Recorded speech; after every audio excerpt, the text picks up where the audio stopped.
As of version 4.5, we can change the API that Blender uses to run the interface and the 3D scene.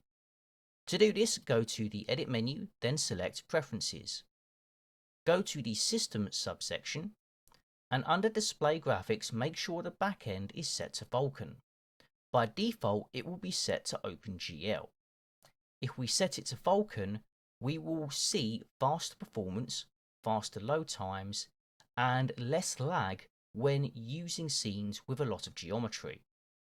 Under Device, you can keep it at Auto, but I like to be sure, so I select my RTX 3080 so that the graphics are displayed off of my GPU and definitely not off my CPU.